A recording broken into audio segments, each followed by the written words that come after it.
So for anyone just getting into woodworking, it can be quite an expensive hobby to set up and get all the tools and equipment that make doing the job easy. One thing that is really important is to have clamps to be able to clamp things together, but they don't necessarily always have to break the bank.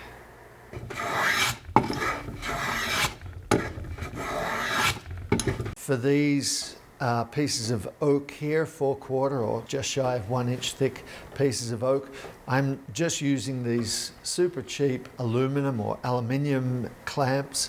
They're really lightweight, which makes it much easier when I've got a lot of clamps on a bigger piece to throw them around without having all the weight of, say, pipe clamps. If I'm doing bigger, wider panels, I'll typically reach for the pipe clamps so I can get a little more clamping pressure on the boards or the panels, especially as they get wider, the panels. The aluminum or aluminium clamps tend to bend a lot, and while in this situation, as you can see, I've got clamps on the top and bottom, and that is just simply to even out the pressure. They do tend to bend a lot more obviously than the pipe clamps. So yeah, the wider the panels, the more I tend to reach for the pipe clamps.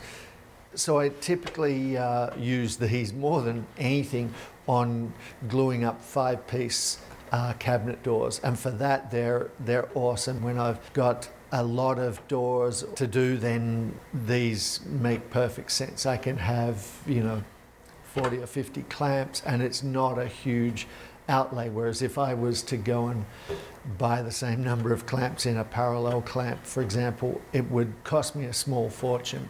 And to be honest, I simply don't reach for those expensive parallel clamps often enough to warrant having too many of them. I've probably got, I don't know, maybe 10 or 12 of the parallel clamps, and 95% or more of the time they sit in the rack because I always reach for the pipe clamps or these super lightweight aluminum or aluminium clamps. Another thing to note too is that I tend to joint all my boards straight. I don't put a spring joint on them. That used to be more common, where you'd have a spring joint in your glue ups and you could basically, it would be touching on either end and there'd be a small gap in the middle. When I say small, I mean like a 1/16 or so. And then you could use essentially less clamps to clamp up your boards. Anyway, I joint all my boards straight, so there's not as much clamping pressure needed to even just pull those wider boards in. So there's a couple of other clamps that I use day to day on a regular basis. These Quickgrip type clamps, and Irwin makes this brand. I've actually got some no-name sort of brand ones that I use occasionally as well. These are great for holding things in position, to maybe put a screw or a brad nail or something into a joint, or clamping a couple of cabinets together to drill it and screw it together or whatever. I wouldn't tend to use these so much for gluing things up. I don't think you get, I know they say you get a lot of so many pounds of pressure. I just don't feel like you get that. These types of clamps, an F clamp, these are really cheap. I think these cost around $8 or $9, depending on the size. I don't use very long ones just because the bar tends to bend a lot. I mean, I'm sure I do have some longer ones. I just don't use them very often where I've got them right out to their extents. I tend to be gluing something up much smaller. And these things work really, really well. They're not, like I said, they're not expensive, but they do the job. Are they perfectly parallel or whatever? No, 9 times out of 10, it's not even necessary that be the case. And I use these a lot and I've never had any issues with them. I just looked up the price on the Bessie K-body or whatever, the parallel clamps from Bessie in the 18-inch length. They were $70. And I bought these from the same place, which was KMS Tools. These cost me, I think they were about $8 each. I think I paid about $160 for 20 of these clamps. So you can see how going with something like this could be advantageous. And these are just in a way, a better version of a C-clamp.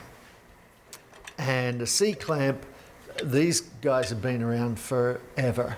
Fantastic clamps, super strong. You can get, a lot of nice pressure with these things. So, when I'm gluing up door staves or something like that, I tend to use a lot of these, and I use a lot of these too. And I clamp my pieces together or laminate them up using these. I still use the C-clamps quite a bit, but they're a bit of a pain, obviously, because depending on how big you have to go, you have to wind the screw right out, whereas the F-clamp obviously works on a ratchet or clutch sort of system, and then you just tighten down. It is, like I said in the beginning, it can be really expensive setting up your workshop. So have a think about what you want to achieve and what you really need.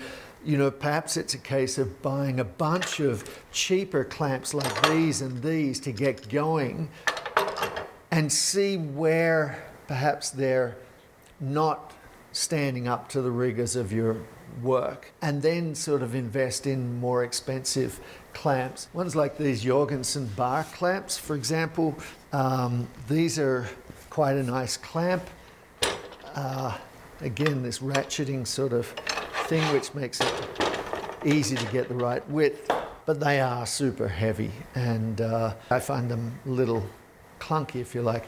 I really wish I could get the traditional sash clamps that I used for many, many years in Australia. They're very rigid. They were always very expensive, I found, but they were fantastic clamps. This is the closest I can find here in North America to those sash clamps. So these are a good option. But again, these are sort of as expensive probably as the parallel clamps. I just find I use these more than the parallel clamps. Anyway, like I say, a bit dusty. Start off with a bunch of cheaper clamps to get you going, to get working, and then figure out what you need as far as parallel clamps, sash clamps, and the rest. So I hope this has helped. If you like this video and you want to see more sort of tips and tricks like this, or suggestions if you like, make sure you subscribe and hit the like button, and thanks. We'll see you in the next one.